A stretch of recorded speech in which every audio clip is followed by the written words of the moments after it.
Hello fellow cultivators, this video we are going to give 10 tips for new players to Tale of Immortal.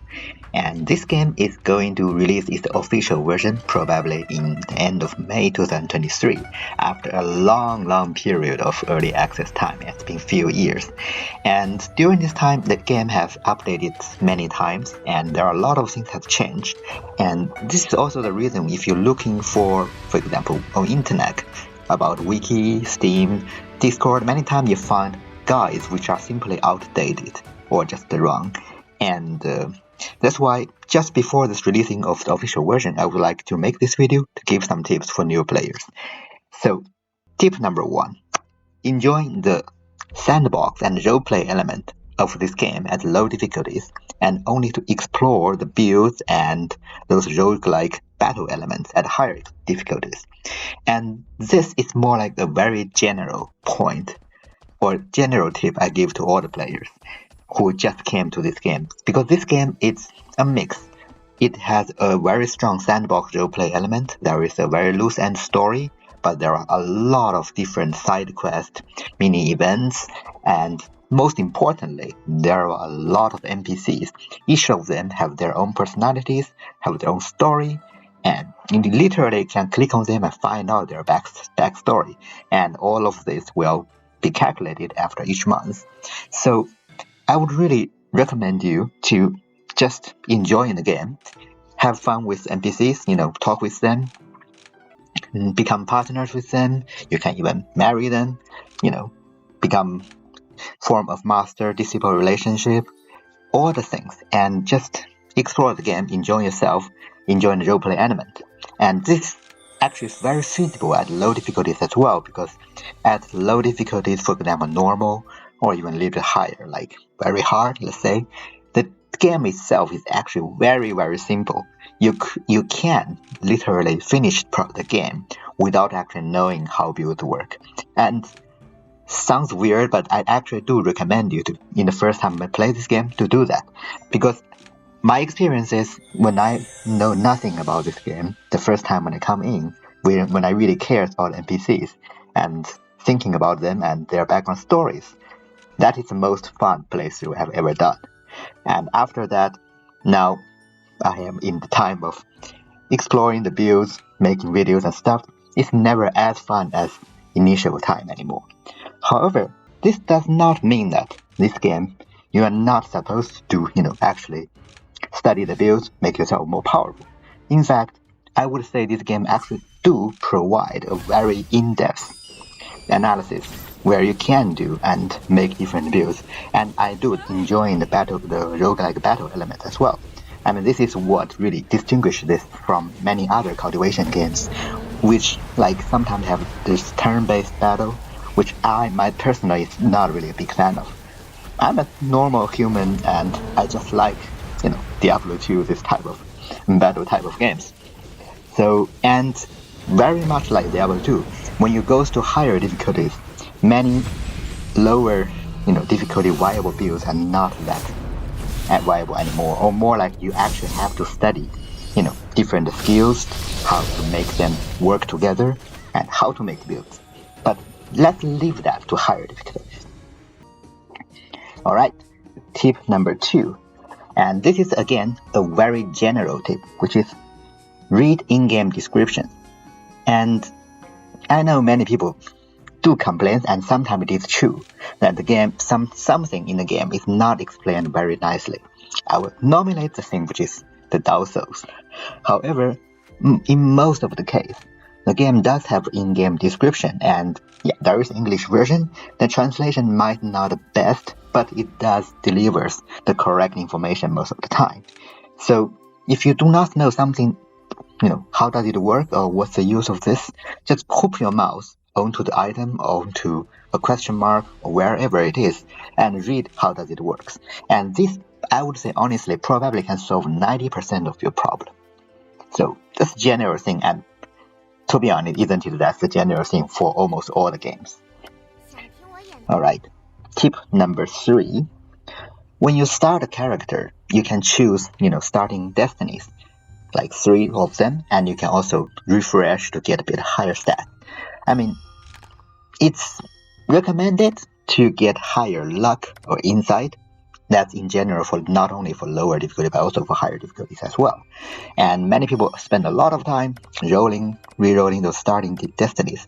Well, in my opinion, it's really not that necessary because it's a cultivation game and it's based on a lot of cultivation novels. And if you have read any of them, you will see that most of the time, the core thing is your destiny is depending on you. It's not depending on what you were born with, but what you are actually work out with after you start the cultivation. And this game actually delivers this spirit quite nicely. Most of the starting destinies hardly matters anything in your playthrough. Maybe it matters a little bit in the very beginning, in the first realm chi refining stage, that's all. And the reason why we recommend you to increase a bit more luck or insight, because these are the two stats that is very hard to gain permanently within the game. Everything else you can gain permanent stats more, and later on in the game you get a lot of them, thousands. It's nothing, those initial few points matters.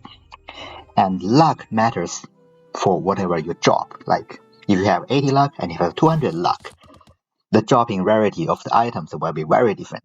And I would say in lower difficulties, luck is probably more important. While insight not only matters when you learn a menu how much the good balls appear, but also matters probably more importantly, that how much easily you can do comprehension, how much you can gain those red sub-skills. And in that sense, I would say insight might be even more important in higher difficulties, because that's the time when you need to build your thing with red specials, red sub-skills. And one more small thing, if you are actually playing Chaos, try to add a little bit of luck. Attack as well.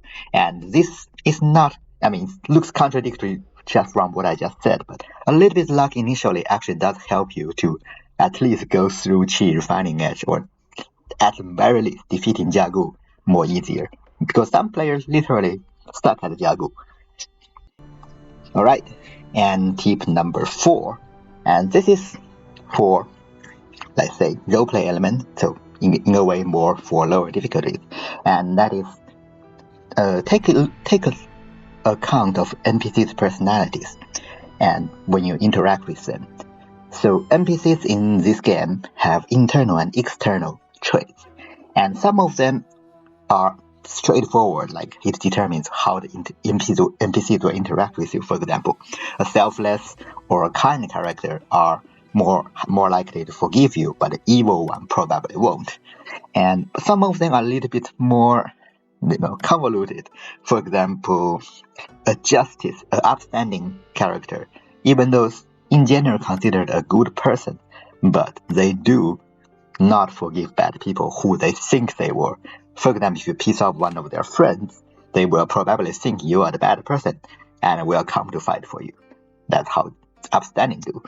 And external traits is a similar thing. Like if you want a master, you probably want someone who is protective or caring, which means they care about their disciples.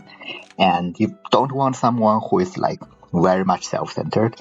And also, like sometimes power-hungry people really care about your fame, and this is not something you would, it's something very easily be ignored, but it is there. NPC behavior really depends a lot on their personality, and there are also some of them are a bit more confusing, but I think it's more like a little bit bad translation, which is romantic external trait. It's not a good external trait, because romantic here literally means that NPC are more likely to have a relation with people, and in a way more likely to piss off other people. And similarly, if some NPC is selfish and really in a way that they actually can cultivate and progress faster, yeah, that is a thing, because they care more about themselves. But it's also increase the chance that they steal things that they need, and again piss off other NPCs and get themselves killed. So yeah, that's how it works. And tip number 5, this is just based a little bit add-on on previous tip. So when you want to get good relationship with NPCs, there are two things. Sometimes you gift a very valuable thing to the NPC. You see that the NPC have 5 hearts towards you, but you realize that no, that is not a friend to you. So in the game, if the NPC is your friend, Near their name, there's a little bracket, friend. And there's something that you literally requires NPC to be a friend with you, and also only friends will be marked on the minimap. And this is because relationship in this game is double-sided. So giving gift to the NPC just makes them like you more. However, that does not mean like you like the NPC more. And many things are actually depending on if you like the NPC or not. And that is a thing that you can see in the game. If you open the in general character screen, on the left bottom there's a button where you can see the different relationships. And there you can see that, okay, this is how much I like the NPC and this is how much NPC like me. So remember that it's a double-sided thing. And for the gifting part, basically what most important for the gift is actually its value, literally how much it's worth the spirit stones. Sometimes an purple rarity thing can actually brings more relationship than the red rarity one if they actually worth more. Alright, tip number 6. And this tip will actually it's more general again because it's about Sect. So Sect in this game is a very important element, at least after the Sect update. And I would actually recommend you to stay as a Sect true disciple, when you are first time playing the game, or at lower difficulties, or in general, like if you want to enjoy some part of the game, because that actually brings in adding a lot of elements in the game. So you know that in the Yongling region, when you need to break through from Qi refining to foundation, you need to collect 6 different Qi. Well, at Huafeng region, you find out, okay, the game is repeating itself. You again need to collect 6 different Qi. It does feel a bit weird, but the developer teams also realize that, and this is when they're actually adding a lot of Sect-related stuff, starting from Huafeng region, which in my opinion really brings a lot of new content to this game. I really enjoy it as a disciple in the Huafeng Sect, or let's say a branch Sect, when you need to participate in the Sect tournament, you need to fight against other Sect to take over resource points, or if you are simply participating against the Sect battles. And it feels nice. You can also see how the NPC use their skills, and maybe you find out, oh wow, this skill looks very fancy, and maybe then it gives you some idea, maybe in the next playthrough I want to play this.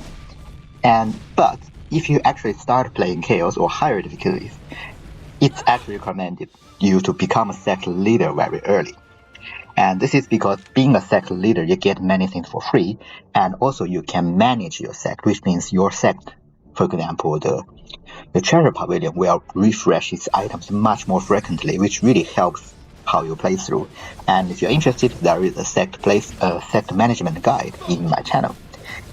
Yeah, and you're welcome to take a look at it. And tip number 7, and this one is again probably more for higher difficulties, that is save. Save a lot, save and load, save scum, whatever you call it. And save is a very important point, because especially in Chaos, even if you have well-built character, you can still get one hit. Not technically, probably not one hit, but one skill generates multiple hits in a very short amount of time by the enemies. And that can be very frustrating. And another thing is, I would say that I know there are people who don't like save scum, but again, I will use Diablo back again. It's like Diablo have an expert mode where you die. You delete what you say was deleted, and Chaos in this game is supposed to be like that. And the thing is, if you actually have this thing, then every single build will later becomes more like, I need to keep myself alive first. So it actually strongly limits how much different builds you can be playing and how much different style you'll be playing, which in my opinion is not a great thing. I mean, of course, there are people who enjoy that, then you can put this limit upon yourself, but maybe for 90% people who don't enjoy their save being randomly deleted just because of tiny mistake, just save a lot. And you can even gain a very backup save by importing the saves from a certain directory in your app data. But of course, I even myself found that a little bit too much a stretch. Like I don't really use it unless really I fucked up something and I accidentally pass the month. So yeah, save is very important. And tip number 8, again for higher difficulties, for let's just call it chaos. So when many people, when they first into the chaos mode, they are very much stuck, like they got one hit. And here's the tip: remember the boss attack pattern. You basically treat this as a Souls game, or a general proper bullet hell type of games. And because most of the mythical boss in this game, especially early game ones, they do have a set of attack patterns. And if you have been playing this game for long and dealing with them many times, you sort of remembers it. And if you know how they will attack, you know what is a good time for you to attack, what is a good time for you to dodge their attack. And this can help you a lot. And if you want to see what is the attack pattern, you are welcome to check my Chaos playthrough. And I even have another playlist with non-commented, just simply showing off what is the boss attack pattern in the description, written in the descriptions. And I was even using a blade, which means a lower range build. So if you can defeat early game boss with a low range blade build, you can defeat him with much more easier with any other routes where you have a longer range attack. And tip number 9, this is a tip based on the previous one, but for people who are like me, who are not too great or at playing the game, or in general, or who are too old now, that is, people make mistakes, right? So even if my mind knows this is how the boss is supposed to attack and I'm supposed to dodge it, my hand can't do it. And the tip is increase 3 things in your early game. One is agility, one is attack, and one is shield. So agility, basically how much speed, how much fast your character can move in a battle, which is different from travel speed, okay? And of course, if you are fast, then you are more likely to dodge the enemy attacks. And if you really need to dodge, do not press down your left mouse button to attack, because that actually slows down your speed a little bit. And attack is something more like you need attack to finish the battle faster, and therefore you have less chance to make mistakes. Is that, that's a logic.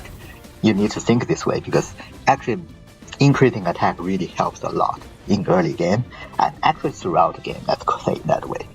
But early game, it really helps you. And finally, a shield, which is a thing about shield in this game, that the shield is a little bit yellow-like thingy around your character in the battle, and even your shield have 1 point, it can block 1 attack of the boss. No matter how big the attack is, the attack can deal 10 million damage to you, and have a 1 HP shield, it will still cancel that 1 attack. So to get these 3 things, one thing you can get is from tavern buffs. Basically, you drink wine from taverns. The most expensive wine from tavern will either give you agility or give you attack, depending on the situation. You can stack over them from different taverns in different regions, but in each region there's only 1 buff. Sometimes you try to drink a lot of time, does not come out the correct buff you wanted, and this is why we tell you to save. And of course, then the next thing is get a good mind skill, especially the so-called move mind skill, which is basically increase your attack. And if you want to only have 1 mind skill in early game, take the move. And finally, how to generate a shield. This is also from mind skill, which is guide, aka the one which increases MP. And some guide can have this sub skill that allows you to generate a shield where you use any mana, and which means you use a right mouse button skill, for example, special skill or motion skill or out if you have it, then you generate a shield for you, and that helps you to block when the next attack of the boss. And finally, motion skills increase your agility, very good, and also many motion skills have the iframe, which allows you to again cancel 1 boss attack. And all these 3 things, agility, attack, shield, and 3 ways, tavern buffs, mind skills, and motion skills really helps you in the early game. And tip number 10, this is actually going to the more hardcore part. So at chaos difficulty and after golden core, for example, so basically middle to late game, you actually need to make a build. And let's say in general, if you are interested in a proper in-depth guide for build, and you can take into my channel, which does have either specific build guide or general build guide for a specific, let's say, martial arts or roots. But there are something in common, or something like, let's call it introduction or build ABC, which is in this game, every single arts have 3 type of left mouse button, so martial or spiritual skill, and 6 different type of right mouse button or special skills. And it's always the martial spiritual skill applies a buff or debuff, and the special skill will denotate those buffs and makes either more damage or generate special effects. And some of these special effects are extremely important. And then apart from the 5 general mind skills, which increase your attack, defense, HP, MP, and focus, there are 3 special mind skills for each root, which are Divine Power, Secret Menu, and Mastery.